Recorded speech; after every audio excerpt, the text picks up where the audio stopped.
Hello and welcome to Hammer Time, a Hammer horror podcast, part of the Evolution of Horror Network. I'm Becky Darke, I'm a film critic and Hammer newbie, and I'm joined by my co-host, human encyclopedia of film and TV, and Hammer superfan, Kevin Lyons. Hi, Kev. Hi, Becky. How are you? I'm very, very well, thank you. You're not hammered out already, are you? I am hammered. Is that all right? I know it's early, but... that's all right. Yeah, that's fine. Just don't get hammered out. We've got a long way to go yet. We're really just starting. I've been out chasing gin goblins with Rosie. Excellent. Good old Rosie. In this podcast, Kevin and I are watching and discussing every horror film in Hammer's back catalogue, and this week we are covering Terence Fisher's classic monster movie, The Curse of Frankenstein from 1957.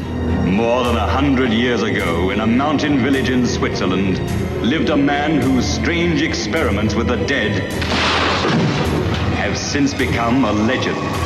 A legend that is still told with horror the world over. Kevin, I am so excited for this one. I know that not only is this a big favourite of yours, it's also the first of the Hammer films we're going to be talking about that is a rewatch for me. Sure. So it's one that was kind of already on my radar and one that I was already very enthusiastic about. And I know that obviously it's such a huge film, not only in the history of Hammer as a film company, but just for the fandom as well. Like, this is one of the big ones. It is, yeah. I suspect some people would have listened to the first 3 episodes and thought, well, why didn't they start with Curse of Frankenstein?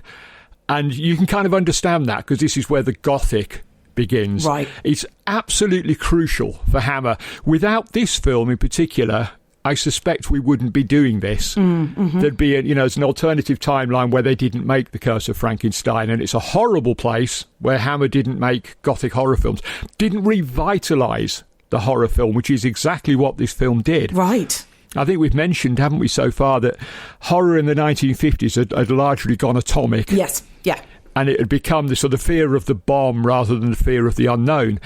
And this is the film that single-handedly wrenched that back and sort of said, no, actually, the weird and the supernatural could be just as relevant as it ever was. And although there's not much supernatural in this, there are kind of hints at it here and there, it is actually a stepping stone. It's a really good stepping stone because it's part science fiction, part gothic horror. Exactly. So it bridges that gap between the Quatermass experiment and X the Unknown, and pretty much everything else that's about to come. So a really important moment for Hammer Horror, and for our podcast. Yep. Because, this is it, right? We've reached Gothic. And not only that, but we're discovering some of the names and the talent that we're going to spend a lot of time with. Oh, yeah, definitely. We'll come on to those in due course. But yeah, there are some big names both in front of and behind the camera involved in this one. So it is kind of ground zero for what we've come to know as Hammer Horror. I really want to ask you to start off about the title of the film.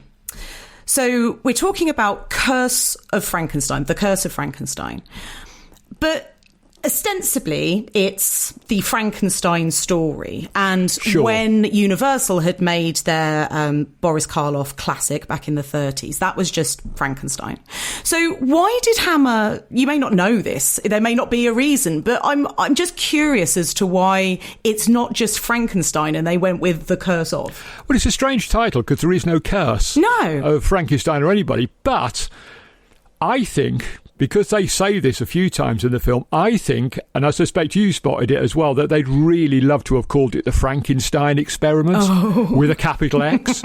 But of course, that boat has sailed, so they couldn't do that. That would have just looked a bit too, no, they've run out of ideas. It's not very gothic, is it? It's not very gothic.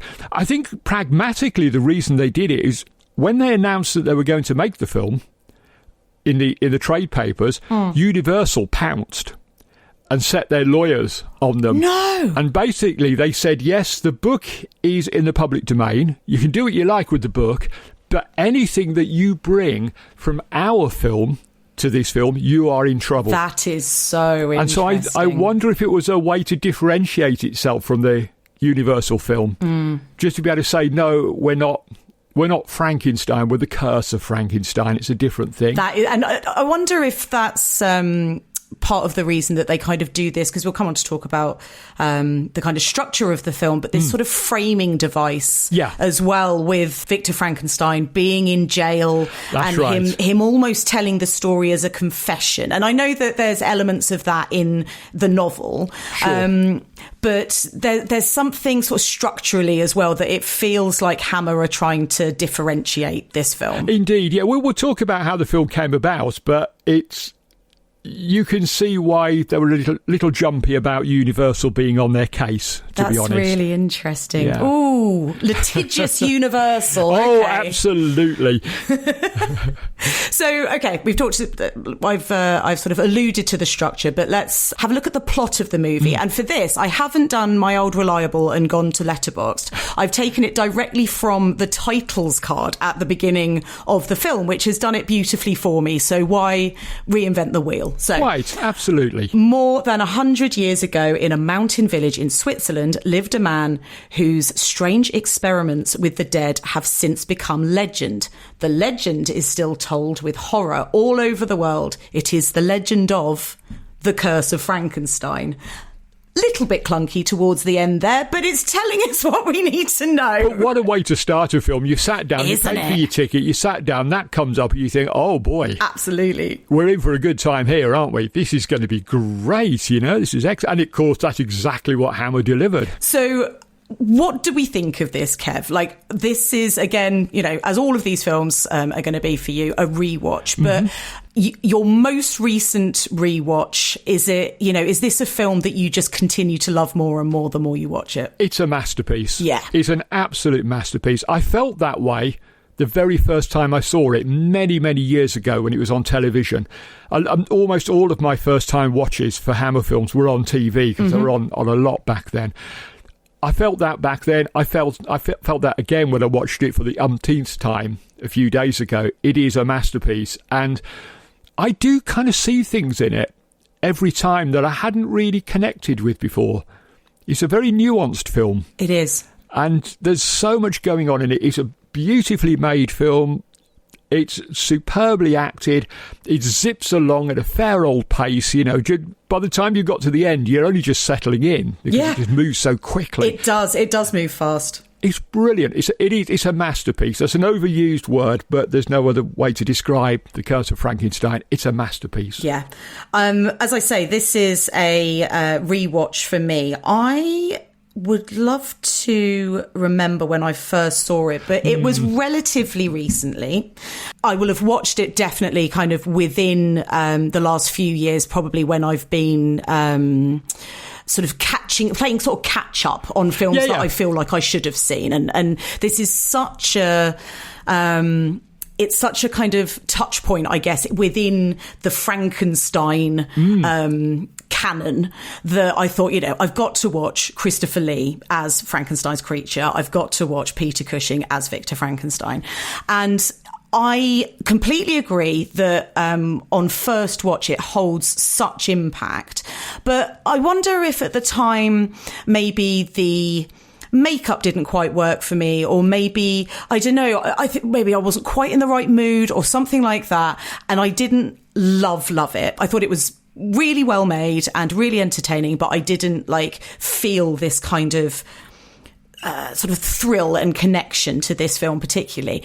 I have to say that has completely changed, and on rewatch when I watched it a few days ago, and again, I've sort of watched it, I guess, with a view to wanting to discuss it with you. And so you're sort of paying particular attention to all the detail and all the richness of it. I completely agree. Absolute masterpiece. And I think, not to spoil the end of our episode when we rank things, but this has gone right up there for me. I just think it is a wonderful film. Yeah. I think it's very true. I think you can change your mind with these things. It happens to me all the time. The more films that you see within a genre, the more you get this sliding scale, don't you, of what's good and what's bad. Absolutely. So if you've only seen 5 films and then you watch something that's a classic, it doesn't quite live up to, if you've watched Night of the Living Dead, The Texas Chainsaw Massacre, The Exorcist, and then this, you might be tempted to feel I wouldn't, but you might be tempted to feel, oh, this is the lesser of the four. Sure, that makes sense. The more you watch, when you watch the whole of the Hammer catalogue, which we're going to be doing here, it'll be interesting at the end to come back and see if we've changed our minds on a few things. But I think the more you see, the more context you've got, and this film just keeps climbing and climbing and climbing until it becomes virtually unassailable. Yeah, it is. It's a remarkable piece of work. I had such a good time with it. I really did. Can you imagine what the audiences were going through at the time, who don't have all the context that we have and all the baggage that we have when it comes to this was the first Hammer Gothic? It was just, to them, it was just another horror film. Yeah. So they go along to say, oh, it's Frankenstein. They've done a new Frankenstein. Let's go and have a look. And they get this. Oh, my God. In colour, violence, sort of intimations of sex. It's just, it must have been such a shock. It must have been absolutely jaw-dropping. And in fact, I've made a specific note to talk to you about this later when we talk about Christopher Lee and his performance, and especially the makeup. But that reveal when he takes the bandages off his face, rips the bandage off his face, really. Yep. The camera swoops in towards him and almost sort of shudders with the sort of horror. It's undercranked, so he's got that weird jerkiness. Exactly. As it tracks in towards that face. Spoiler alert, when we come to later on talk about my favourite scenes from the film, that's one of them. Oh! It's got to be everybody's favourite scene from the film, surely. And talking of spoilers, we are going to spoil the ending. Yes. It's inevitable. Yes, and of course. We probably should have said that earlier. We're going to do this for most of the films in this series. We're going to assume you've seen it. If you haven't seen it, go away and watch it now and then come back, because we will spoil things as we go along. Spoilerific in detail, all of these. But yeah, coming back to your point, Kev, about the sort of audience's reaction at the time. When I watched that reveal of the creature's face, I just thought, that is a shocking moment for me in 2025 as a huge horror fan who has seen some of the most depraved nonsense you could imagine on screen. And it still sort of took my breath away. And I was thinking, like, God, for a 1957 audience, they must have just swooned and gasped, and you can hear the screams now, can't you, echoing down through time. There's sort of the horror they would have felt at seeing that sequence. And I'll talk about it in more detail later, but it's actually the culmination of an incredible sequence, which I think is one of those moments where we see the real genius of Terence Fisher, the director, who we're going to talk about at length. We will. We will. So why the pivot into Gothic horror, Kev, for Hammer? After the success of, the sci-fi films that they've released, you said they'd been quite a sort of almost surprise success for the film company. And I know that they do continue doing other sci-fi. Sure. But why do we here at this point go, right, we're going Gothic? Well, it's almost by accident the way it happened. Realising that there hadn't been a serious Frankenstein film for quite some considerable while, and noting, crucially, that the novel was now in the public domain, it was actually two fledgling American filmmakers who came up with the idea of doing Frankenstein. And those filmmakers, these will be very familiar names to fans of British horror, Max J. Rosenberg and Milton Subotsky. Okay. The two men who would go on to create Amicus. Oh, okay. They came up with the idea. Subotsky wrote a script which was either called Frankenstein and the Monster or Frankenstein the Monster, which is going to play an important part in my conversation later on. They came up with this idea. They took it to a guy in New York called Elliot Hyman, who was running his own company then, and he had some connections with Hammer. And he thought that these guys, it's a good idea, but they weren't ready to carry it off just yet. They'd only made one film, the rock and roll musical Rock, Rock, Rock in 1956. And they thought, they wanted to do this film, but Hyman thought this might be a good fit with Hammer, who at that point were riding high on the success of the Quatermass experiment, of course. And he got them to send the script to Hammer. Managing director James Carreras liked the idea. I thought, let's do this. We'll be able to do it very quickly. At least that's what the producer, Anthony Hines, thought. We'll be able to, he said, our next picture is going to be Frankenstein. We'll knock it off in 3 weeks. I don't think it will amount to anything. There's some talk of it being in colour, but we don't want to distribute it in colour. We'll get our money back over here in black and white. How wrong he was. Wow, yeah. But it was... They sort of sent this script over, and part of the problem was that Subotsky's script stuck very closely to the Universal model. And when Universal got a bit twitchy, they kept trying to knock it into shape, and they couldn't sort of divorce it from the Universal model. So poor old Rosenberg and Subotsky were cut out of the loop. Okay. I've read somewhere that they've received a $5,000 fee for bringing the project to Hyman, but they got no on-screen credit for this. And that hurt. And that, I think, is as much as anything, is why they set up Amicus. Right. We'll show them. We'll show them we can do it just as well, So what they did, basically, they gave it to Jimmy Sangster and said, Jimmy, you've done quite a mass experiment. We're going to make a gothic horror film now, and it's going to be Frankenstein. Can you do us a script? And Sangster, the way Sangster told it was that he'd never seen a Frankenstein film before. And so he just took the bits from the novel that he liked. Okay. That's how they were able to separate it from the Universal film. Yeah, clever. But yeah, so it kind of came about a bit by accident. It wasn't something that they'd sat down and decided, we're going to do this. These other guys had bought them the project. And they thought, yeah, this could work. This will be okay. We'll make a one-off gothic horror film. We'll just do the one. Sure. Then we'll go back to doing what we normally do, But there we are. This is the film that made Hammer, and it was brought to them by their rivals or future rivals at Amicus, which I always thought was amazing. Rather lovely. So you've said... about it being, we'll make it in colour, but maybe we won't distribute it.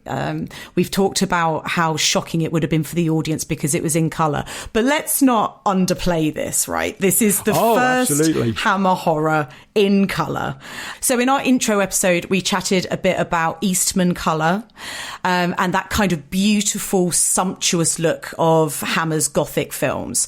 So what does colour bring to The Curse of Frankenstein, including the extra horror of seeing all that blood and gore, right? Oh, absolutely. And this wasn't Hammer's first colour film. That would have been Men of Sherwood Forest in 1954, directed by Val Guest, who we've met before, did Quite a Mass Experiment. We should meet him again. Oh, cool. I love a Robin Hood. I'll go away and watch that. Oh yeah, go and watch that. You'll enjoy that.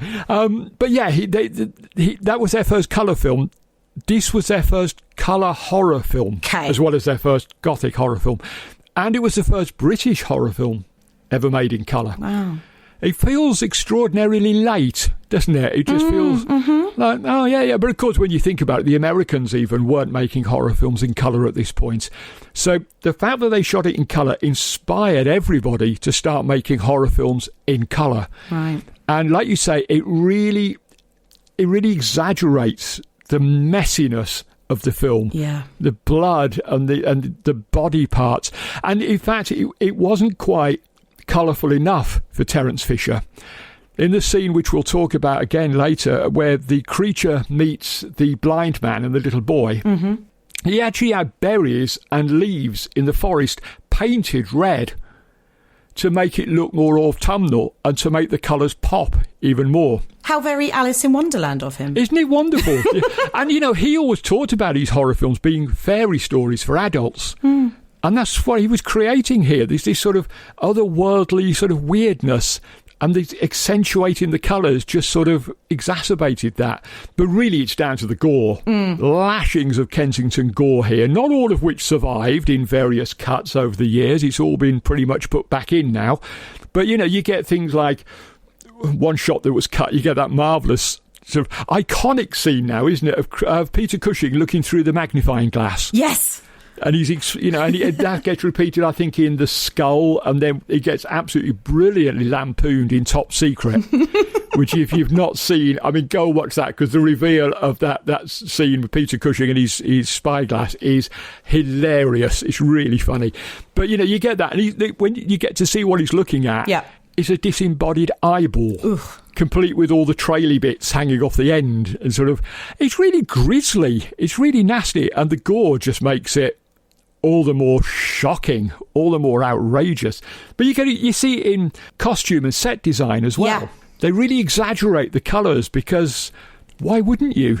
Absolutely. I mean, it's amazing that you mentioned the thing about the berries, and I didn't realise that they were painted red to make them more vibrant. But I made a note while I was watching that scene of they've got red berries in the absolute foreground. Like they are paying particular attention to having those on screen and at the forefront. And there's that incredible shot which begins as a close-up, like a tight close-up of Paul's incredible red dressing gown. Yes. Like the reddest red you could possibly imagine. Yeah. And the shot, the sort of scene starts with this shot just pressed up into the back of him, and then he walks away from the camera. That's right. And these are such specific choices. And none of it was by accident. No, I bet. Terence Fisher was far too good a director for anything to happen by accident. Sure. You know, this was all by design. He knew what he was making here.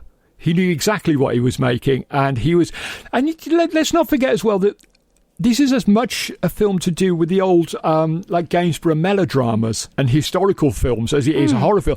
The first half is more or less a historical drama. Yeah. And so they're bringing that sort of gorgeous sort of historical movie feel to the film, and then they unleash the horror. Right. And so by the time you've been sat there for ages going, oh, doesn't it look gorgeous? Aren't the dresses lovely? Oh, look at his dressing. Oh my God, there's an eyeball. Oh my God, there's a gunshot to the face. You know, and it's kind of the effect, the cumulative effect, is really unsettling. It really is. That gunshot to the face as well. My God, as Lee brings his hand away, and just the utter gore of what you are seeing is... That's the moment where Hammer said, yeah, F you censors, this is what we're doing now, this is it. Live with it or don't, basically. And this is where they really set out their stall, that we're going to push horror further than you've ever seen it before. And they kept doing it for at least a decade. One of the other, you were talking about set dressing, and one of the other things that I think really benefits from the colour is Frankenstein's lab. Oh, yes. So obviously, like the idea of these sort of, in air quotes, mad scientists' lab that you know, started back in the sort of Universal era, but this is when you are really getting that use of the bubbling liquids, all the red liquids. There's a moment later when the creature escapes and he smashed all the beakers on the ground, and so the red liquid is kind of all over the ground like blood. There are flashing lights, which I am pretty sure are Christmas tree lights. Very possibly. Yeah. Very charmingly. But there's something that just becomes so like such a trope, really, of these sort of mad scientists' laboratories, that I feel like those bubbling beakers and the sort of lights flashing as they as they sort of spin that wheel around, that's kind of creating a charge and everything. Wimhurst machine. Yes, exactly. So, like that really felt like it was benefiting from the use of colour. Definitely. And you know, I suspect most scientists would tell you that most liquids used in science are clear.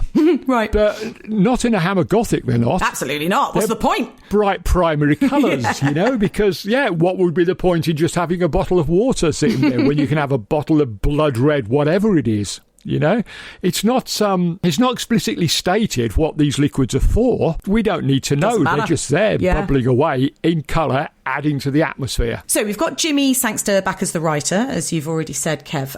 How do we find the screenplay itself? And is it kind of displaying any, I don't know, like characteristic flourishes that we have come to expect or will come to expect from Sangster? I think so, yes, particularly the humour. There's actually humour in this film. Yeah. And one of the most famous scenes, which again we will discuss in detail later, goes from the starkest of horror to one of the funniest lines in Hammer history. I know which one you mean. Pass the marmalade. Honestly. And, it's hilarious because, he's just done something truly horrible. Just monstrous. Truly horrific.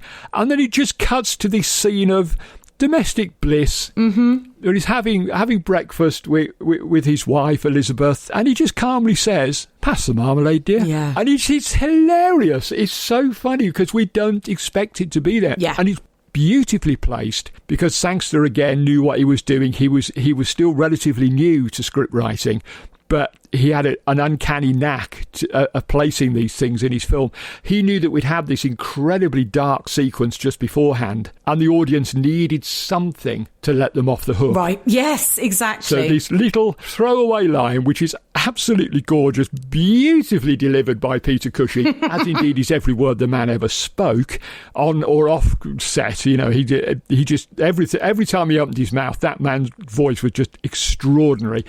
But it's so beautifully done. I think the thing he learned from writing this script is that he didn't write women very well. Right. And again, it's something we'll touch on later. And I think he did. I think he took that to heart. And I think, when you see some of his later films, particularly psychological horrors from the 60s and into the 70s, they're all women-led. Yeah. They're all female-centric stories. And I think part of that was him trying to redress that balance, that he hadn't quite got the hang of writing for women yet. And that's, maybe the only sort of slight misstep in the script, but I'm not going to knock the script at all. I think it's full of his little flourishes, the seemingly random acts of violence that we're going to see in a lot of his films. He was the one pushing as hard as anyone at the envelope of what was acceptable. He was coming up with sex and violence in a country that did not do sex and violence. Right. We didn't do this sort of thing. And Jimmy Sangster was just thinking, well, we do now. This is how it is, I think there's a lot of that attitude, I think, in Hammer. It's like, if we don't try it, how do we know? Yeah, absolutely. If we don't try, how do we know if we're going to get away with it or not? So Yeah. they just keep pushing and see how far they can get. And eventually it will come back to bite them, but they still kept going anyway. Well done, Jimmy. Well done, Jimmy. Yes, I'm a huge fan of Jimmy Sangster's, I must say. Talking about the sort of sex side of it, one of my favourite sort of cuts, I suppose, or like scene jumps, is when Elizabeth is talking to Paul about whether it should be unusual that she wants to marry a man that she hardly knows, and she's saying, oh well, it was sort of a betrothal and I've known him since I was little. And she says, it has always been my dearest wish. His too. And then you just smash cut to him snogging the maid up against a wall. I know. It's again, it's horrible, but it's really funny. It is. And that's what Sangster was so good at, was delivering these sort of horrible people doing awful things, but with a little sort of dark humour, sort of dry wit. It is. That's exactly the way to describe it. Dark humour is perfect. Yeah, and well played, Jimmy Sangster. We're going to see a lot of that in his Hammer films as we go along, particularly these first few years of the Gothics. We're going to see a lot of that sort of weird, dark humour popping up here and there. So you've talked a little bit about the kind of universal interference, for want of a better word, but Hammer's version is doing something different, and it sounds like that was quite a conscious decision. Yeah. To sort of save themselves from potential legal action, but what is it kind of, not necessarily story-wise, but in terms of what Hammer is doing to update the story and the kind of Frankenstein mythos for a 1950s audience? What are they sort of aiming to do, I guess, to differentiate themselves from what had become from what had come before? They wouldn't have known it at the time because the term didn't exist, but what they were doing was creating proto-body horror. Mm-hmm. And Frankenstein is the ultimate body horror story in a way, isn't it? Yeah. This is let's not forget this. This is important all the way through this, really, that this monster, this creature, hasn't been created out of nothing. This is the mouldering body of a highwayman into which has been put the mind, the brain, of the greatest genius in Europe, a now damaged brain. So there's that horror of like this brilliant, clever man trapped inside this body which really doesn't work very well, and with his damaged mind. So they're actually creating this sort of sense of, this is real body horror. This is the losing control of your body. In his case, just losing his body and being given an inferior one. And so that and the violence and the sex, like I say, there's hints of sex in this. These are all things that Universal, I mean, if those old hands at Universal were around and watching Curse of Frankenstein, they'd have probably fainted at the very thought of what they were doing. This was so far removed from... Don't get me wrong, I love those Universal Frankenstein films. The first two in particular, and Bride of Frankenstein is a classic. That's another masterpiece. But when you compare them to the Curse of Frankenstein, they seem positively polite. Yeah, that's right. This feels transgressive somehow. Oh, it is, yeah. And you were saying earlier, I know you weren't specifically talking about Victor, but when you said about the lab of a mad scientist, he's not mad. No. And that's key to that difference. Where, sort of, Colin Clive was misguided and went a bit mad, whereas Peter Cushing's Frankenstein isn't mad. He just doesn't care. No, and that makes him so terrifying. He knows exactly what he's doing. Yeah. And that's what makes him scary, because he knows what he's doing and he just doesn't care about you, about me, about any of the people that he uses. And that's a big difference from the Universal film. You do feel a bit like there's a little bit of redemption for the Universal Baron. Not so much here. Absolutely not. This man is beyond redemption. He really is awful. I mean, as an example, you touched there, Kev, on the idea of the brain of this genius being damaged. Yeah. And that it sort of comes from one of the most shocking moments in the film for me, when he pushes the professor off of the kind of mezzanine in his home, and he falls to his death. Honestly, firstly, the crack that his head makes on the floor. I mean, was that a stunt double? Was that a dummy? That was a stunt man. They could have used a dummy. God. Sadly, we don't know who he is for certain. Jock Easton, we know, was like heading the stunt people and did the fall at the end when he's in the makeup and the monster goes through the skylight. But we don't know exactly for certain who did that stunt. It is extraordinary. Oh my God. It's and it did the brilliance of Hammer, of what they were able to create with next to nothing.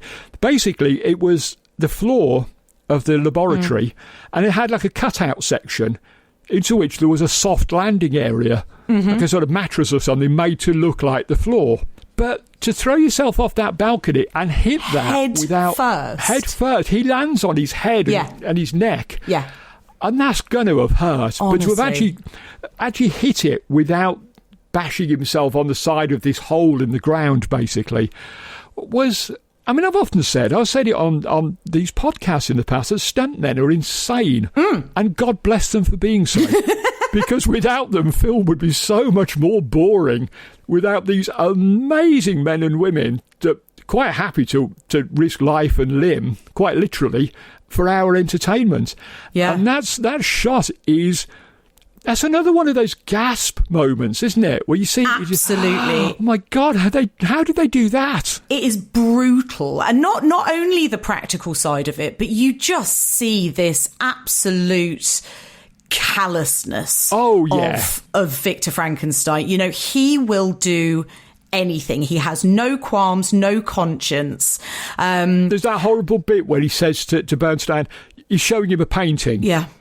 Under the pretense of getting him up on that balcony so he can push him off. And he says to him, if you step back a little bit, you'll get a better view of it. Ooh. And it's only a few feet away from him anyway, but, he's just so manipulative. Yeah, yeah. And he, like I say, he knows exactly what he's doing. He's not an opportunist.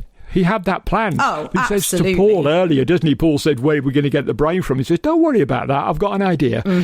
So he knows exactly what he's doing. And, what a shocker of a moment. Brilliantly staged. I find it so frustrating that he keeps blaming Paul for damaging the brain. Yeah. Because it's like, Sorry, did you not see how hard he hit the ground? I'm pretty sure brain damage was inevitable. And then, he sort of, when he's fighting with Paul over the brain, he gets smashed in the glass container, so the shards of glass in the brain. That's right. That's as much on Frankenstein as it is on Paul. I know. He's such a baby in this. But we've all met people, sadly, like Frankenstein, maybe not quite as extreme, but, some men, and it's usually men, isn't it? Let's be honest, who are so Well, toxic. I wasn't going to say it, Kev. Well, it is. I'm sad to say it's true, but they're so toxic and they're so sort of convinced that they're right. Yeah. That they'll blame anybody around them. Have a look around the world today. Just go and put on the news and you'll see dozens of them in the first hour, from all over the world. People who That's why I don't watch the news. Well, yeah, it's more scary than anything Hammer came up with. Absolutely. Terrifying. Exactly that. But that's part of his character. He's right from the beginning. He's like that. When we've got Melvin Hayes as young Frankenstein, let us not forget the first Hammer Frankenstein is the brilliant Melvin Hayes. Yes. But even then, he's an arrogant little shit, isn't he? Oh my God, that is the perfect way to describe him. He's just horrible. He's just awful to everybody around him, and he never changes that because there's no one there, because he's a baron and he's inherited mummy and daddy's money. There's no one there to tell him, no, stop this, Victor. You can't behave like this. And he does whatever he wants to do to whoever he feels like doing it. Yeah. Awful character. But the irony, of course, played by the wonderful Peter Cushing. Whenever you see him interviewed, he was all so modest and so, and yeah, and he's playing this absolute evil monster, which is just extraordinary. He, as you suggested earlier, he doesn't get away with it. So, we first meet Peter Cushing's Baron Frankenstein when he is locked up in a jail, and he's begging the visiting priest to listen to his story, so that he can make him believe that he didn't commit the murders that he has been locked up for. And it was this, this creature, this creation of his, and he needs to relate his story so that they can basically get him out of prison. Well, there are two. So how? I was going to say there are two little points with that. One of which is it creates a gaping plot hole. He wants redemption from the priest. He wants the priest to say it was the monster. But as the story unfolds, it's quite clear he tells the priest that he killed Bernstein. Exactly, Kev. It's ridiculous. It's like he can't help himself. He can't. He's like, I've done an awful thing, but I'm ever so proud of it. Mummy would be so proud of me, The other thing to note about that as well, about the structure of it, and it's so clever, another bit of Jimmy Sangster genius, Elizabeth never sees the monster. Right. At the end, when the monster attacks her, she turns away from where it's coming, the door, the window it's coming through, just before it appears. And it grabs her from behind. She never sees the monster, so she can't corroborate Frankenstein's story. And Paul, obviously, and Paul doesn't want to. Because, so he's been an absolute arsehole to him, so he doesn't want to be. He doesn't want to help him out. Plus, of course, I think he's fallen madly in love with Elizabeth by the end. Of course he has. Quite happy to see Frankenstein go to the guillotine for that. Thank you very much. Absolutely. You've mentioned a couple of times already, Kev, about Terence Fisher's incredible contribution to this film, and his amazing sort of attention to detail, the work that he does on sort of framing the story, framing even the shots. Yep. So he's such a legendary director, and he's behind a lot of Hammer's biggest horror films. Yeah. So what is it that he brings sort of specifically that just makes him such a successful Hammer director? I've always thought that one of the things that makes him so successful, and fans may balk at this idea, but it's the fact that he showed no interest in making horror films before. He'd made the 3 science fiction films for Hammer, Stolen Face, Four-Sided Triangle, Spaceways. But he'd never made a horror film before. There was something, it feels to me, something instinctive about his understanding of what made a gothic horror film work. He wasn't a fan who was sort of bogged down with all the sort of things that had gone before. He wasn't trying to make a better film than the Universal films. He was just trying to make the best film he could. Yeah. And he just seemed to have this instinctive feel for Gothic. There was something about the Gothic that really fired him up. He'd been a director for a long time, but nothing particularly outstanding in his filmography at this point. And then suddenly, it's almost like he arrives on the scene. Having made dozens of films already, it suddenly feels like it's the overnight success with this one film, because suddenly he found what he was born to direct, perhaps. Right. I love that. He has this incredible way with suspense. And he'd used this in some of his thrillers that he'd made previously, but little scenes, like there's a wonderful bit near the beginning where they're trying to revive a dog. Oh, dear. And, that I can't remember the full story, if it's that dog or a replacement dog that ended up actually going home with one of the cast members, Robert Urquhart. And he called it Frankie. Oh, my God, I love this. Yeah, isn't that great? But there's a bit of a sort of B-side to that story later on, which we'll come to. Don't worry, the dog was fine. It was a long, happy life. But yeah, there's this scene where they're trying to revive the dog, and it's just all sweaty close-ups. Yeah. Frankenstein listening for a heartbeat. Yeah. And it goes on and on and on. Yeah. And it's just at the moment you're thinking, oh, come on, hurry. Oh, it's alive. You don't get it's alive. That would be universal. But we get that equivalence. There's a heartbeat. They can hear it come back to life. It's their first success. But he milks that for maximum suspense. And we get that a lot. You mentioned earlier the extraordinary unveiling scene. That is the culmination of quite a long sequence as well. There's all of these big shock moments, culminations of longer sequences full of suspense. We get Frankenstein and Kremper are talking elsewhere, arguing about what they should be doing. So there's a lot of tension being built up. Yeah. Also worth noting that Frankenstein doesn't actually bring the monster to life. It's an act of God. It's a bolt of lightning that brings the monster to life. While Frankenstein is bickering with Kremper in another room. So, he's not even that good at what he's doing, to be honest. But they're having this argument. And so, there's a lot of tension building up. We're getting a lot of character building. And then suddenly they hear the noise in the laboratory, go in. And you get, as we said earlier, that undercranked track forward into the face of the monster. And it's just an extraordinary moment. And then, so the monster turns on Frankenstein and attacks him, so we're not let off the hook yet. Just beautifully done, beautifully paced. And another scene which we'll talk about in more detail is what he does to the maid, Justine. Oh, my God. Oh, God. And that, again, that leads up to the sort of pass the marmalade moment. But that's a long sequence leading up to that as well, of tension and suspense. Fisher was brilliant at that.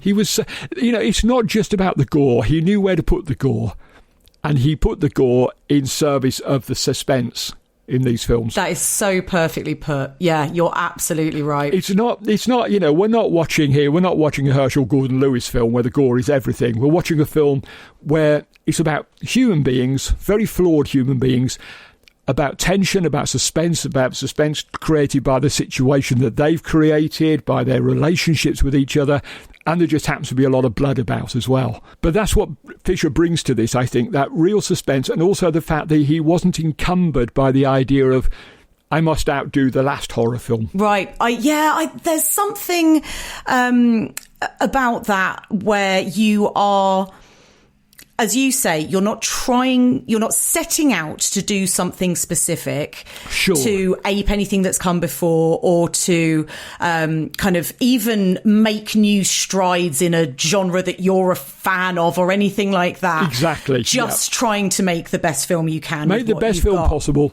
It just happens to be a Gothic horror film. Exactly. And he made the best film possible. This is just...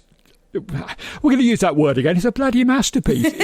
Literally a bloody masterpiece. Right. And this wasn't a one-off. This wasn't a fluke. He tasted the blood, as it were, with this film. And the people at Hammer recognised that this man knew what he was doing when it came to Gothic horror. So he follows it up with Dracula, The Hound of the Baskervilles, The Mummy, The Brides of Dracula, The Curse of the Werewolf, The Devil Rides Out. He's there on and off, right the way through to the very end when he does Frankenstein and the Monster from Hell, which is a film I really like, I have to say. And he brings something new to it, something that I've often said this about George Romero, that George Romero, when he made Night of the Living Dead, didn't make it because he was a horror film fan. He made it because making a black and white horror film was going to be cheap. Right. And he just happened to be brilliant at it. Yeah, yeah. And I think it's the same here, that the producers at Hammer looked at Terence Fisher and thought, OK, he's not made a horror film before. None of us have. Let's do it. He's got something. He can do this. He's got something. And let's thank all the gods, old and new, that they did spot that. Because, you know, he's key to the success of this film. It really is amazing, considering the titles that you've just listed there, Kev, of the upcoming films that Fisher will do for Hammer, is they are titles that I think even people who don't know a lot about Hammer will have heard of. And if you think about the huge number of films that they produced, and, you know, we're only talking about a handful of their entire sort of filmography with the Hammer films, you know, there's so many titles, and yet so many of those that are the most recognisable that even the layperson will have heard of are all Fisher. And that just, to me, seems to mark out just how important he was and just how kind of talented he was at making these films that then go on to endure so much. Absolutely. Whenever you think Hammer horror, you are inevitably thinking of the Terence Fisher films. Yeah. They've made some great films without him. Some really good films without him. Yeah. But the first thought that pops into your head, when you hear the phrase Hammer horror, your synapses fire for the first time hearing that, you are thinking of those gorgeous late 50s, early 60s gothics. Yeah, absolutely. That's exactly what you're thinking of, yeah. But Terence Fisher is not the only big recognisable name involved in The Curse of Frankenstein. We've already talked a little bit about Peter Cushing, but let's move on to Christopher Lee as the creature. Oh, yes. Well, this is the first time Cushing and Lee appear together. A pair of no-marks who never went on to do anything else. I don't know. But, yeah, who? Who? Yeah. Well, Cushing, of course, was a big name at the time. Yeah. Before we go on to Lee, he was a big name because he was on television a lot. Okay. You know, he'd won awards, and he'd been in that really, really good Nigel Neal scripted version of 1984. Yes, of course. Playing Winston Smith, and that led to questions being asked in Parliament about how could we show something so shocking on television. So he got a bit of form. But, you know, he's terrifically good in this, and he's put up against, not for the last time, it must be said, Christopher Lee. Mm-hmm. Now, I said when we were talking about the Quatermass experiments a couple of weeks ago that I thought that Richard Wordsworth's performance of the monster is that was the greatest of all Hammer's monster performances. Now I'm going to stand by that, but there's a hair's breadth between him and Christopher Lee here. Yeah. I think the only reason Wordsworth gets away with it slightly more is that we see a little bit more of Carroon before he becomes the monster. Right. Whereas Christopher Lee is playing the monster fully born, as it were. But what a performance. Yeah. What an absolutely incredible performance. Like I said, he's playing this man who's got this incredible but damaged brain locked inside a body that just isn't fit to function. And Lee does this extraordinary business with this sort of lack of coordination. The monster's like a toddler. Yeah, he is. He's kind of lurching about and he kind of hasn't quite got... You know, someone very dear to me has just had a baby very recently, was saying that he was getting quite frustrated because he could work his hands and his arms, but he couldn't coordinate them. Right. So he couldn't reach for the things he was going for. He'd just wave his hands about and sock mum and dad in the face because, you know, that's what little babies do. And he brings some of that kind of baby-like, childlike movement to the monster. He absolutely does. He's quite... pathetic in the proper sense of the word pathetic, as in pathos. Yeah. He's extraordinary when he first meets the blind man and the little boy in the woods, and he's trying to communicate. He's not threatening them at first, he's trying to communicate with them, but he doesn't know how. He hasn't got a tongue, he hasn't got a voice, and did Frankenstein even bother putting a tongue in that head? Right. It's of no use to Frankenstein. No, he probably didn't. You know, I've made a monster, but I'm not going to let it have a voice, you know. So he sort of tries to use mime like to communicate with these people. And of course the blind man can't see what's going on. The little boy's just terrified. And it's his frustration at not being able to communicate. I think you've really hit on something there when you talked about your friend's baby. It is this frustration. It's this, and that is coming through in Lee's performance. And there's a curiosity there as well when he first sees the blind man, the sort of grandpa. You're right. There isn't an aggression there at first. He's looking almost with sort of like a cocked head, like kind of trying to... What is this? Exactly. Yeah. What is this? You know, trying to understand what he's seeing. Can what I'm seeing help me with the pain I'm going through? Oh, God. You know, because you must be in a huge amount of pain, psychologically and physically. At that point. I feel so much sympathy for the creature in this film, and that is so intrinsically tied up with the fact that I also find him very scary. There's an unpredictability to him. Again, this kind of lack of coordination, this kind of frustration and confusion. But I feel, and you know, again, that's not something that's new to the Frankenstein story and the creature. There's always, right back to Mary Shelley's original novel, this kind of pathos and this sympathy, you know, who is the real monster, all of this kind of stuff, you know.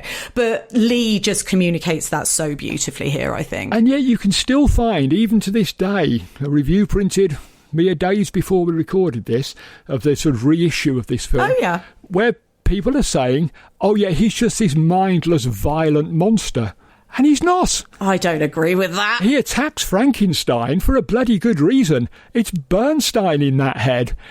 He rips that face covering off and he recognises the man that pushed him off the balcony. Yeah. So, of course, he attacks him. Of course, who wouldn't? Wouldn't you? Yeah, exactly. You know, any one of us would want to strangle the man that did that to us. And I think there's a lovely little shot later on where he's cowering in the laboratory and Paul comes in. And he looks so pathetic. It breaks my heart because he does look pathetic, but there is an element of shame there as well. Yes, because he recognises Kremper. He recognises Paul from when Bernstein met him. Yeah.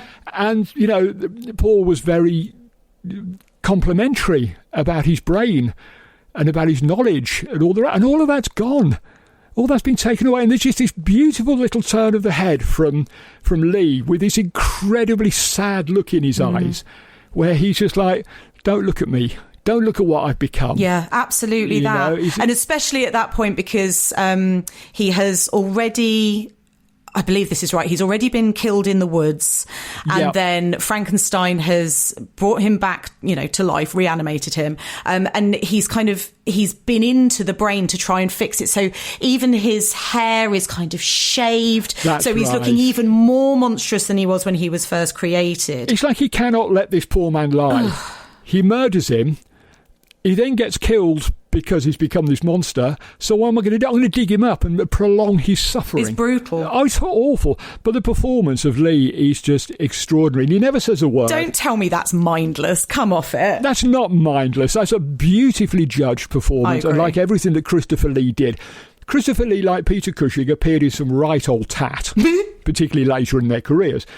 But every single one of those bits of old tat were enlivened by these performances which were clearly thought through. These guys did not turn up on the set on the day of shooting and just think, right, okay, what do you want me to do? They thought about what they were going to do. He knew that he wanted to bring this pathos to the monster. And, you know, this is Cushing's film, really, and Lee will get his moment in the spotlight in Dracula, where he just owns everything in that film. It's just staggering. But this was the film which really introduced us to Christopher Lee as a horror actor. And you know what? It came so close to not being him. Hammer were looking for a tall actor. That's all they wanted, was a tall actor. Right. And they were looking at Bernard Bresslaw. Were they really? Of Carry On fame. And I can't. To be fair, I can imagine him as a creature, you know. He played an ice warrior in that programme that I keep mentioning, you know, the Doctor something or other. But, you know, and they were big, tall guys, you know. But They just wanted a tall actor. That what they got, and they were so bloody lucky to get Lee and Cushing, because they got actors who weren't just there for being tall and weren't just there for being, whatever, being cheap or whatever. They were there because they wanted to do these parts, right? And they were going to give these parts their all. It's what marks the Hammer films from their competitors, I think, that they have these talent. Hammer eventually, after this and Dracula in particular, they could pretty much pick their casts. They could pick whoever they wanted, and they did. They were cast to the hilt, these Hammer films, with some of the best actors in Britain at the time, and Lee and Cushing were right there at the top of all of them. Absolutely. Peter Cushing's my favourite. Christopher Lee is just there one step behind him. It's just brilliant. And I should point out as well, should mention this, Peter Cushing, before we move on, one of the other firsts in this film, this is the first Hammer film in which the Cushing finger appears. This is legendary among fans. Okay, tell me about the Cushing finger. Peter Cushing had this remarkable little bit of acting business, his little sort of quirk that he had. That if his character was making a point, he would raise a finger, perfectly upright, not wagging side to side, not pointing accusatorily, just a punctuation mark. Sort of, I am doing the right thing. I'm doing it now. You can't see it. I am doing the right... And it was always just as a kind of a punctuation mark to what the character was saying. And you will see this time and time again. Go and watch Curse of Frankenstein again. Around 24 minutes in, we get the first Cushing finger. Once you've seen it, you'll become obsessed with it, and you will see it in every single Peter Cushing performance. And it's just brilliant. It's just that lovely little bit of extra. And that's what I'm saying about these performances. They bring something extra to the roles. It's not just what was written in Jimmy Sangster's script. Right. They're bringing their experience as seasoned professionals and extraordinarily good actors to the parts. You could have cast anybody else in these roles and this film would not have been the success that it was. Even under Terence Fisher's incredible direction, it's even then, yeah. It's I do wonder if Terence Fisher turned up on the set the first day and just thought, bloody hell, I'm in luck. Yeah. My first horror film, and look who I've got. Two amazing actors who are just going to do half of my job for me. And that's not to take anything away from Fisher, obviously, but I do wonder how much direction he needed to give them. Yeah, absolutely. How much they came fully formed, how much was a collaborative thing. Do not believe any of the nonsense about this monster not being sympathetic. He is a tragic figure. I completely agree. The first of Christopher Lee's many tragic figures, it has to be said. Also, I think you've probably just identified our first sort of bingo, our first Hammer Time bingo square. So every time now, Kev, that we see the Cushing finger, I want us to... We want to have it. We should have a little jingle. We'll have a jingle. I'll get my synthesizer out later and make us a little jingle. So, Hammer Brilliant. Hammer bingo. How about that? Yes, please. Before we move on from Lee, let's talk a bit about that monster makeup. So, oh yeah, Philip Leakey is back doing the makeup for Curse of Frankenstein. What is it that Leakey was trying to achieve with the monster makeup for the creature in this film? Because it's very different to what we've seen in, for example, Universal's Frankenstein and the Boris Karloff makeup that I think has sort of probably definitely become the kind of quintessential, yes, that flat top. That's right. And the bolts in the neck, that kind of thing. But what's Leakey trying to do here? Well, the primary thing he's trying to do is not replicate that look. Because that was one of the things that Universal were very, very strict about. You cannot make your monster look like ours. Eventually, by the time the series gets to Evil of Frankenstein, they're in bed with Universal Hammer, and they're allowed to use a monster that kind of looks a bit like the one from the Universal films. Okay. It's not as effective, I don't think. What we've got here is, as I said earlier, there's a line of dialogue which is easy to miss where they're talking about the body having been hanging from the gibbet for a week, I think, beforehand. It's not in good shape. No. They do explicitly mention the fact that the birds have been at it. That's right, they do. And there's a lovely little touch. It's so subtle that one of the eyes is clouded over. Mm-hmm. It's like Frankenstein hadn't got that right. he'd put the eyes in, and one of the eyes he'd kind of messed it up a little bit. He hadn't quite got it to work properly. And what Leakey does is creates this mouldering body, which seems to have been pieced together with other bits, but not terribly expertly. Yeah. This Frankenstein is not a particularly good surgeon, I don't think. I think that's why he keeps Paul around, to be honest, because he needs his expertise with that. He's got the idea. He's the ideas man in this setup, and he's not very good at surgery. The body doesn't work properly. It doesn't fit properly. It's just... Well, this is something about Frankenstein in this. You know, he's not a Dr. Frankenstein. No, he's a Baron Frankenstein. He's a Baron Frankenstein. Yeah. He's an enthusiastic amateur. This isn't a man who's had any medical training. No, that's right. Exactly. And he's so arrogant, he just thinks he can do this anyway. Right. But yeah, the monster makeup is extraordinary because it does look like it's just a body that's been pieced together. And what's brilliant about it is Leakey had tried several times, right up to almost the last minute, almost, just before they started filming. He was trying out different designs. He was grabbing whatever crew members were around at Bray Studios where they were setting up the production and saying, sit down here, I need to try something out, and putting on makeup on them to see what would work, until they arrived at this particular version, which everybody loved. And they could have gone the cheap option and just had like a mask. But they don't. They have layers of makeup, so we can still see Christopher Lee underneath it. Yeah. And one of the tragedies of the film is that Christopher Lee is actually a strikingly handsome man. Oh, goodness, In these early years, he's strikingly handsome. Well, sorry, just to interject. I saw Christopher Lee once in the book section of Harrods, and I was about 18, and blimey, you talk about him being tall. He absolutely, because I'm 5'2", and he towered above me, and I was far too terrified to go and speak to him. And so I did that thing, and it was very well sort of situated for this kind of approach of celebrity stalking, because it was all these bookcases that I just sort of like hid behind and sort of peeked around to see Christopher Lee just browsing the books. Firstly, he was immaculate. He had the most incredible outfit on, relatively modern at the time. Sure. He was sort of all in black, but it was quite casual. And he had that sort of shock of white hair and a beard. And my goodness, Kevin, what a handsome and striking man he was. He had real presence. I used to work at the old cinema store back in the day, and he came in several times to do signings and things. And even if you had your back turned to him, you knew he came into the room.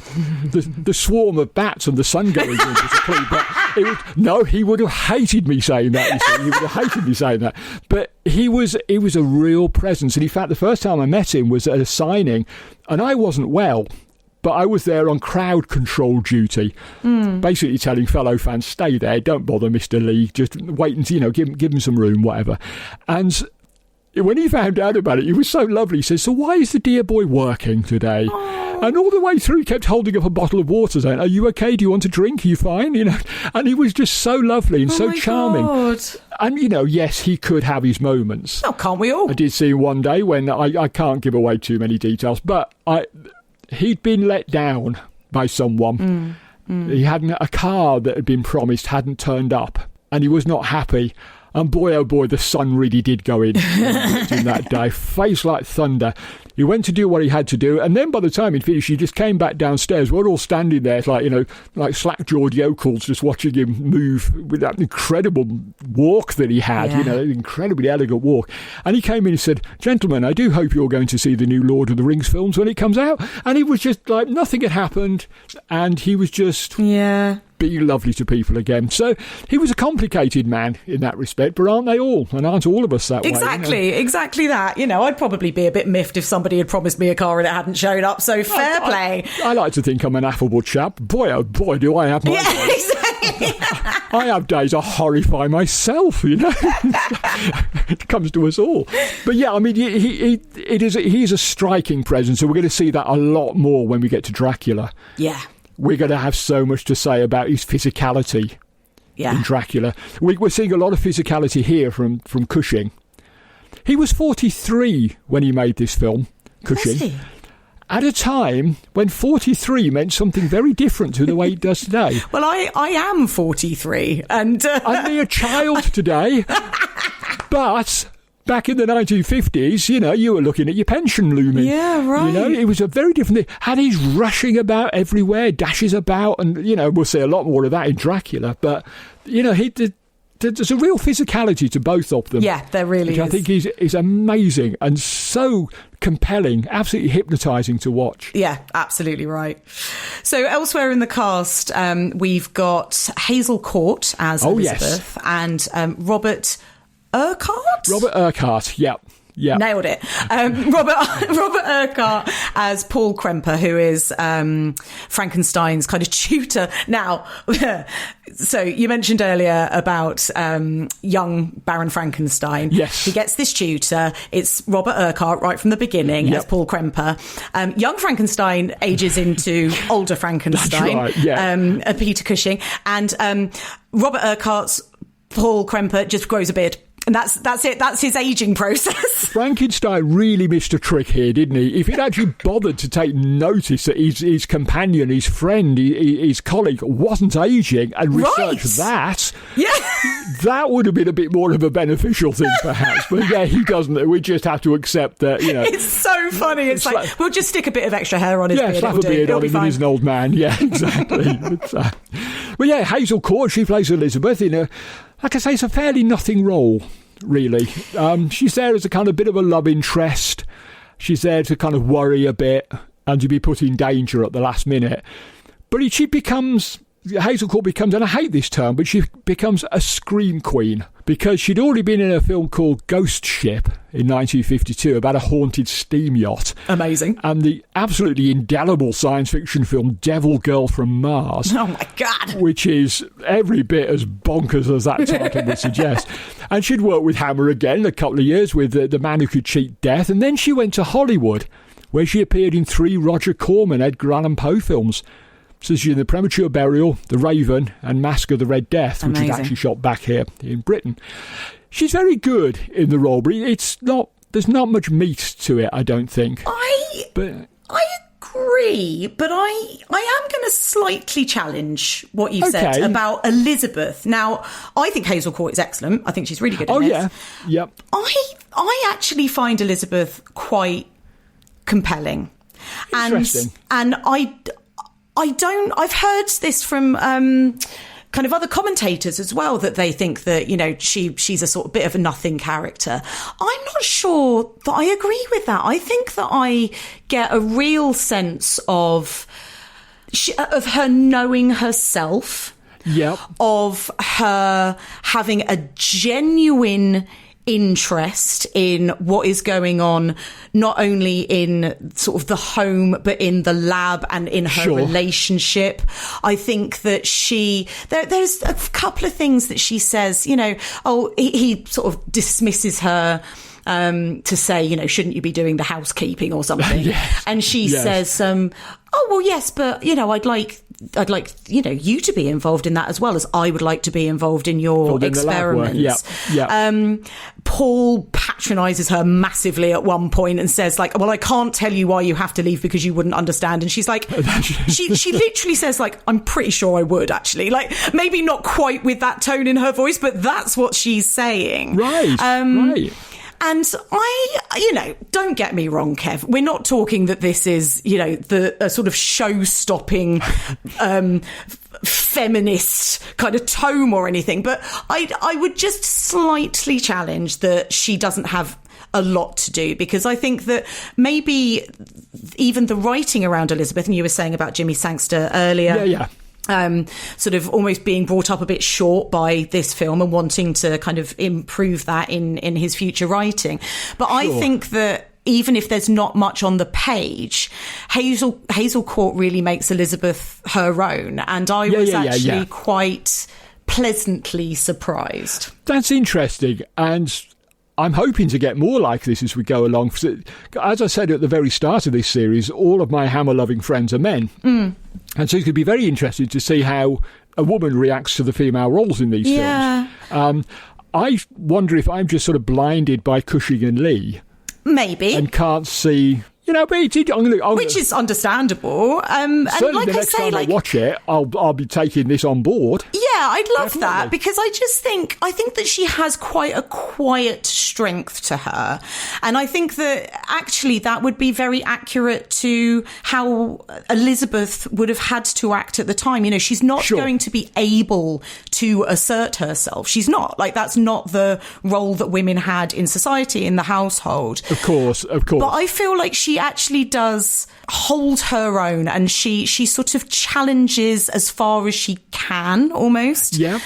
So yes, maybe next time you watch it, have a look out for Elizabeth's quiet strength. Well, I will bear that in mind in future. Now, little lady, back in your box and make me a cup of tea if you don't. No, come back. Don't cancel me. Don't cancel me. I'm joking. No, it's a shame, because I make an incredible cup of tea. I bet you do, but don't spread that around, because then men will just say, "Oh, she's good for it." Put the kettle on, love. Put the kettle on, love. But no, it's going to be interesting, I think, as we go through these films, to hear that different perspective. And I don't need much of an excuse to watch The Curse of Frankenstein, even though I only saw it last week. I may well watch it again this week with that in mind. And maybe, we're hoping to do some mailbox episodes as we go along. Someone take note and send me a message saying, have you changed your mind? Did you watch it again? Have you changed your mind? It might be an interesting talking point. I'll do it again. I'll take on the guise of a listener and send you something.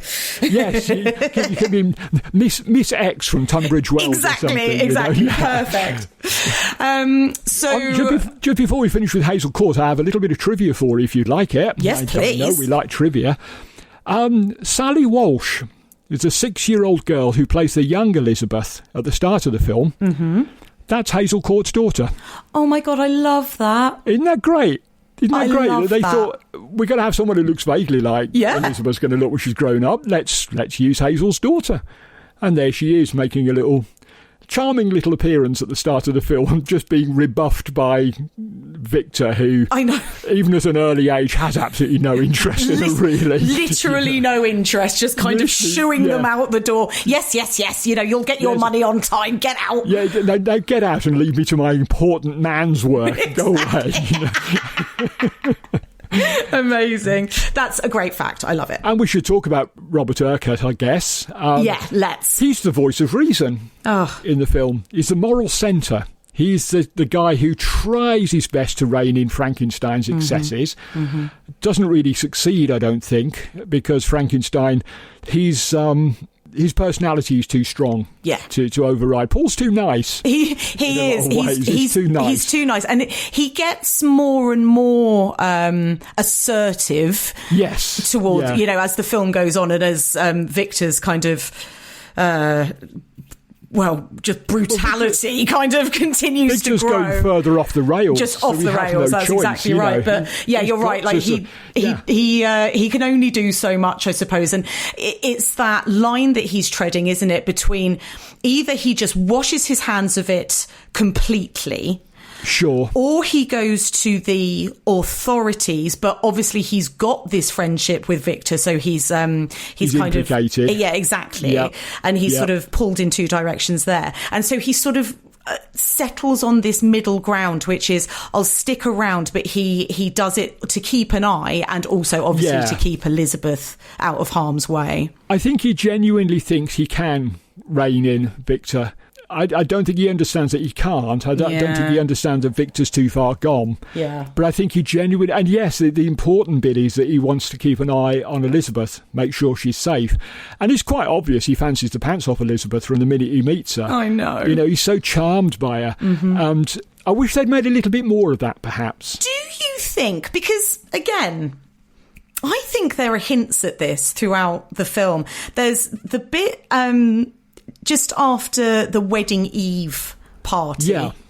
And in fact, going before that, when they're at the marmalade table, Elizabeth says to Victor, she says, I must tell you something. I've invited Paul to the wedding.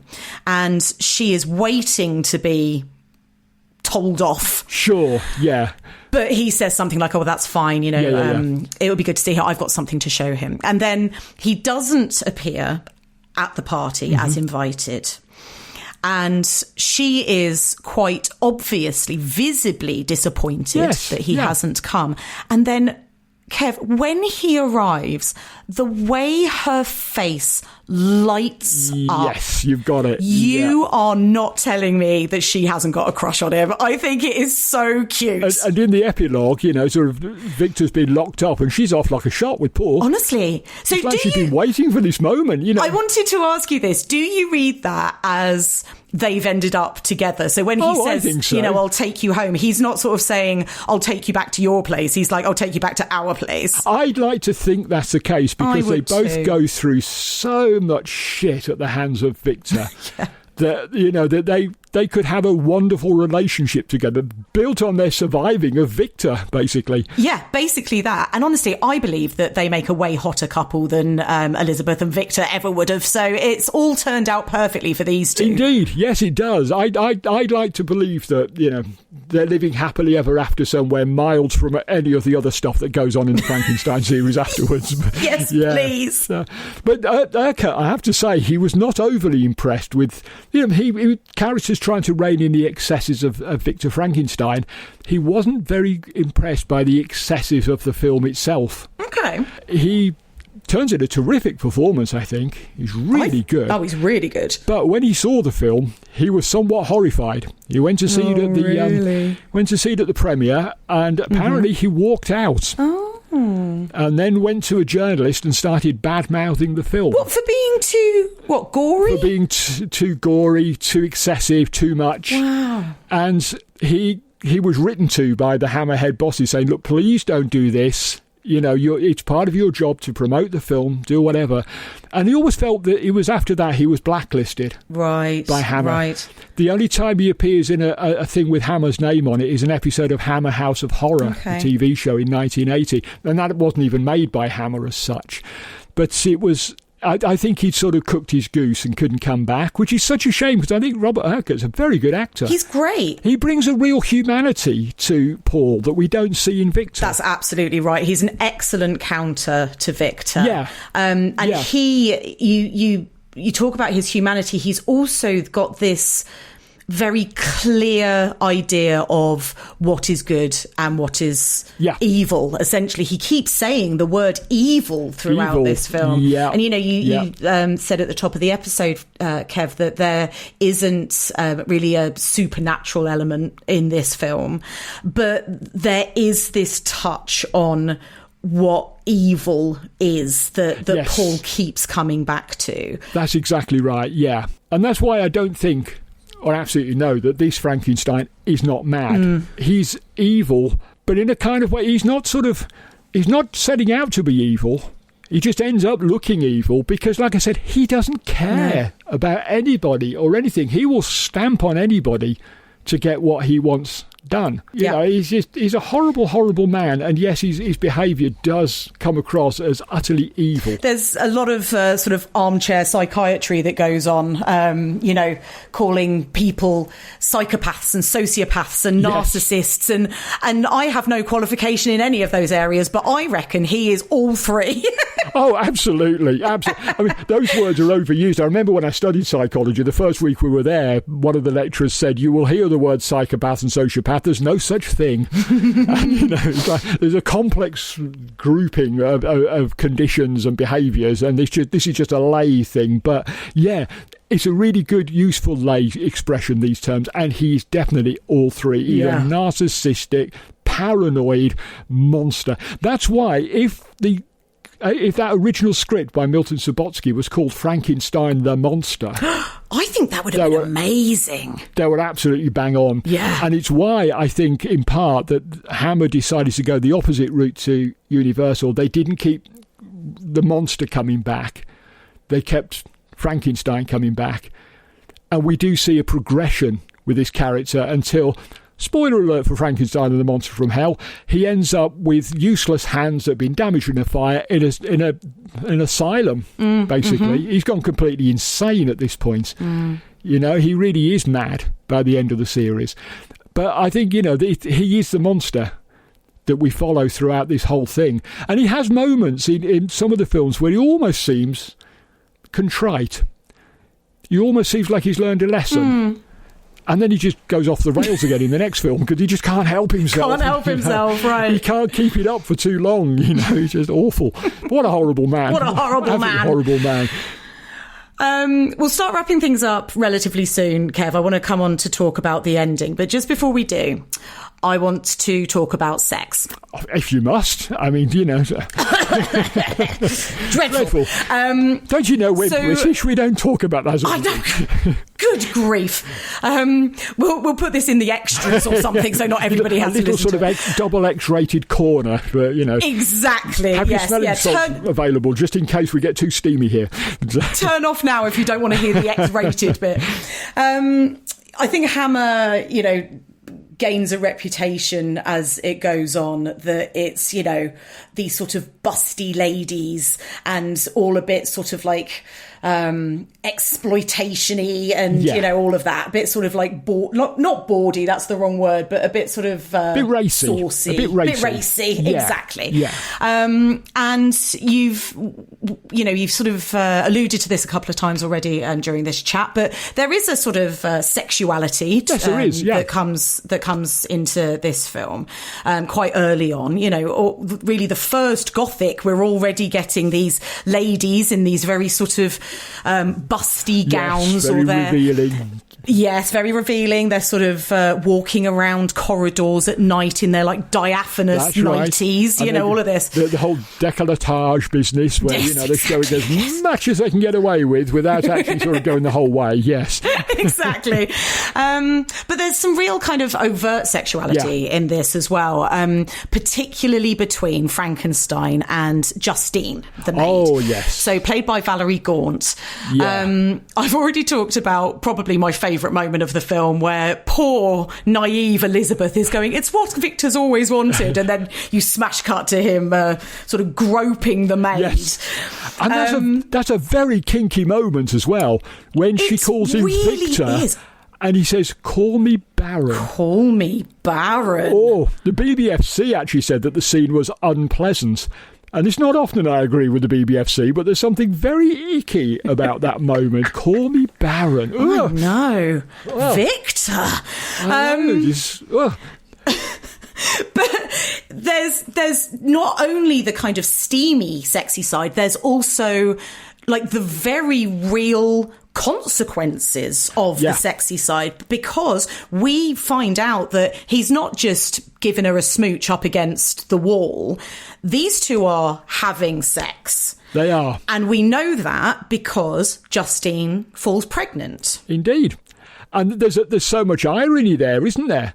That Frankenstein spends his whole time trying to create new life. Yes. He's already done it. Yes. He's done it the fun way, not the sort of hard work way. Right.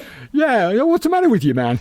That's something that I recognised from Stuart Gordon's Reanimator. There's a beautiful moment, well, very sad moment, really, where Barbara Crampton's Meg says to Dan, like, make life with me. Let's get away from here. We can make life. But obviously at that point he's kind of too far in with the experiments. But anyway, so Justine has been impregnated by Victor.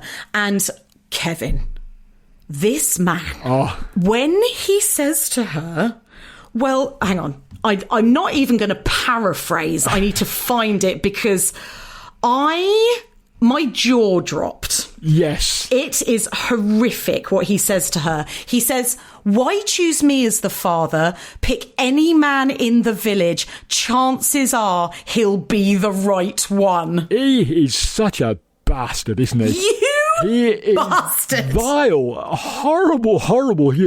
And he says it because it's Peter Cushing. He says it in a very sort of almost charming way. I know. Sort of a disarming way. The meaning of what he's saying is horrendous. He speaks volumes about what he is as a man. He's a very worse kind of man. Yeah, he's absolutely. a misogynist. Ugh. He's awful. And then, to make it worse, if that's at all possible, he does what he does to poor Justine. That's right. So she, is sort of hell-bent on exposing him, especially now he's been so horrific to her. Yeah. So she goes poking around at night. She goes up to the lab, and I think he knows, because she's threatened him, so he knows that she's going to go looking. And he basically waits for her to do that and then locks her in the lab with the creature so that the creature kills her, but obviously also her unborn baby. Yes. And we never see what the creature does. No. Thank goodness, I must say. Thank God for that. It's just her screams. And I mentioned how icky it was when he says, "Call me Baron." But, oh, my God, there's a little bit, just as it kind of crossfades to this is where we crossfade into the pasta marmalade scene, where I swear to God, he's getting off on this. Mm-hmm. There's a little bit of, sexual release on his face. Oh, yeah. He's like, oh, listen to that. Oh, God. Listen to what my baby is doing in there. And he's getting off on this. Yeah. And it's a beautifully judged. And I don't know if that's in the script or not. I've never seen a script for Curse of Frankenstein. Other people would have seen it and can expand on that better. But I wonder if that was a Cushing idea or a Fisher idea or a Sangster or all three of them. Just have that little look of sort of ecstasy almost, that little bit of satisfaction at the end of it, because this is how Frankenstein gets his jollies. Exactly. Truly monstrous. Horrible moment, yeah. Okay, Kev, we're here. We're at the end. So we've got this final battle on the roof, and we've already talked about a couple of moments. We've talked about the amazing stunt work. We've talked about the fact that Elizabeth never actually sees the creature. That's right, that incredible moment when he just sort of grabs her from behind. Yeah. But how does this work? I know that this is something that we're both going to be very positive about. It's an incredible ending. But how does it kind of tie everything up in this film and lead us then to kind of Frankenstein's ultimate fate, which is obviously him being taken to the guillotine? I mean, in a sense, it kind of ties things up a little bit too easily, perhaps, because, sort of, oh, look, the monster falls through the roof and he's on fire and then he lands in a vat of acid, so there's no evidence.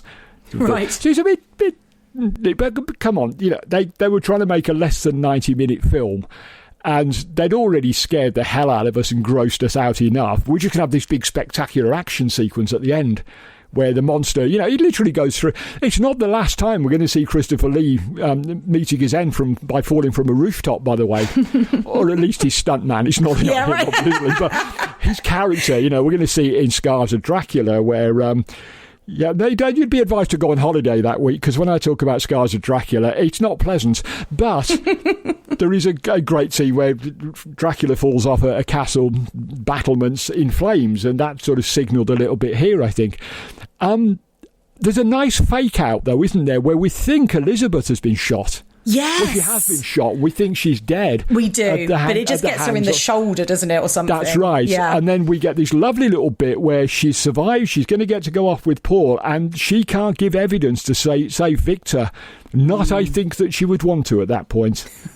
I think she's been through enough now, and she's glad to see him go to the guillotine. But even if she wanted to, she couldn't save him because she didn't see anything. No. And that is partly, again, his own bloody fault, because he wouldn't trust her and let her go into the lab and him being directly involved with his work. Mm-hmm. If he'd let her do that, she'd have seen the creature, she'd have been able to back up his story. But no, He's not going to have any of that because... whatever, fill in the gap yourself. But yeah, it's a great ending, really, isn't it? And then we do get this scene where, so he's dragged off to the guillotine, which we see ominously behind the final credit. I know, just sort of silhouetted. Indeed. And then, oh my God, credits, is... Oh, fantastic. And couldn't happen to a nicer bloke. Cushing is superb at this moment, where he completely loses it. Completely loses his shit at this point. He's screaming, I didn't do it. I didn't. We know you did it. You bloody confessed to doing it, you idiot. But yeah, exactly. You've literally just told us the entire thing in flashback. We know you did it. We know you did it, but he still can't see that he's wrong. No, I know. He's still to the very end. And of course, we're going to get a sequel, Revenge of Frankenstein, where they're going to have to sort this out. Right. Him being taken off to the guillotine. And they kind of do it okay, actually. It's not not entirely 100% convincing, but it does sort of work. It's a good enough effort. So, but it is. We sort of talked earlier about Paul sort of bringing up this idea of evil the whole time, and it really does feel like an ending that shows you that good has triumphed over evil, doesn't it? Which is going to be the hallmark of the Hammer horror film. Right. I've just found myself doing the Cushing finger while I was explaining that. I've just been doing a Cushing finger. Bingo! It becomes a hallmark of Hammer horror. And, even when we get into the 60s and the 70s, where you get more cynical horror films, like Night of the Living Dead, which doesn't end well for anybody, Hammer was still doing the good triumphs over evil. Because that was the story they were telling. These were the fairy stories that Terence Fisher was referring to. They're adult fairy stories with lots of... These are the Brothers Grimm taken to the max, basically. Yeah, I love that. Any other favourite moments, Kev, in your reams and reams of notes that you want to just highlight before we wrap things up? We've mentioned the three key ones, the unveiling of the monster. Oh, we should perhaps, the blind boy and the blind man, the little boy. Yes. We are being set up there to expect something we've seen before. We are. The little boy being thrown in the lake instead of a little girl. And I wonder if that was thanks to seeing if the Universal lawyers were actually awake and paying attention. Let's see how far I can push them with this. And of course it goes off in a different direction. We never do find out what happens to the little boy, but we do see... No, but... We see Satchel, Exactly. We see his abandoned. little bag with his scattered mushrooms. Yeah. So I think we're led to believe that he's dead, Yes, right? absolutely. Yeah, I think so. But not even Hammer were prepared to do that at this point. Although we did say they killed the child in X the Unknown. So, I mean, I don't quite know why they... Do you know, I literally made a note saying, kind of wondering why they decided to kill the kid off screen, because I'm like, you've already done this in an earlier... Yeah, exactly. But maybe they thought this is horrific enough already. Yeah, I mean, that is fair. That might have been the step too far for the censors, for the audience, for the critics, for anybody that was watching it. That might have been... And let's not forget, in this film, it does include the killing of an unborn child, so maybe... Oh, absolutely. Absolutely. I mean, we've got enough horror. Exactly. As it is, I think that's fair. That's fair. Yeah. Some discarded mushrooms will have to do us. We'll have to do. But I think it's a fantastic scene, mainly because I can feel Jimmy Sangster's sense of humour at work, where he's saying, go on then, Universal, I bet you think I'm going to throw this boy in the lake, don't you, like the little girl? Oh, no, I'm not. See, we're not ripping off Frankenstein. I love it. I love that so much. So what was the reaction to the film? Was this a big success for Hammer? It cost £65,000 to make, and it made 70 times that amount. So that's a yes then. It was a success. It was reported by the trade journal Today Cinema that the Curse of Frankenstein is now the 6th highest grosser in America. The picture can't go wrong. And in fact, James Carreras wrote to Elliot Hyman. He was on holiday and he wrote this amazing letter to him where he says, England is sweltering in a heat wave and nothing, in capital letters, nothing is making any money except the Curse of Frankenstein. And he finished it simply with the word Dracula and 3 question marks. So... they were smitten. They were hooked. They knew where they were going. Yeah, already on the Gothic train. Absolutely. The critics didn't always like it, but then, they'd never do. But it wasn't the complete demolition job that sort of popular myth would have us believe. Some critics really liked it.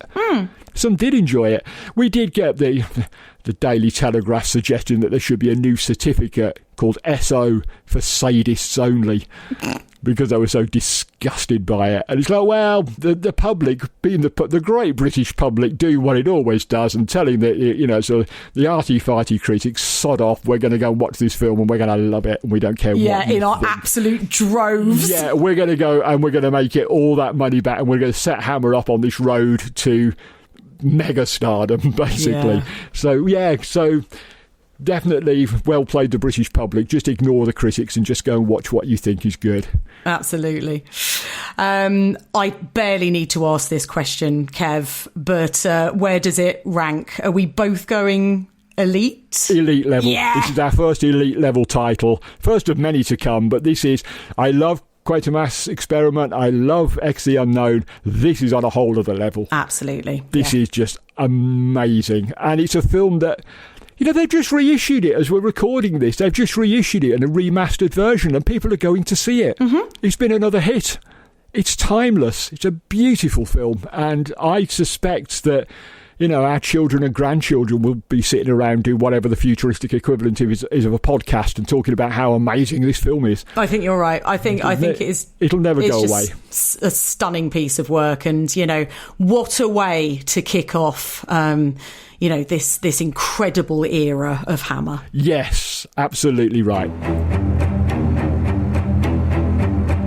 Thanks for listening to Hammer Time. We'll be back with Professor Bernard Quatermass next week as we return for more alien antics with Quatermass 2, also from 1957. To check out the full list of movies we'll be covering throughout this podcast, head to evolutionofhorror.com/hammer. We'd love to hear from you, as we've said a couple of times in this episode.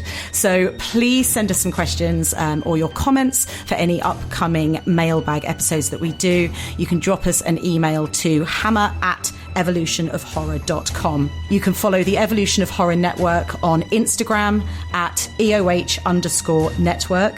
You can follow me on Instagram and Blue Sky at Bunny Darke.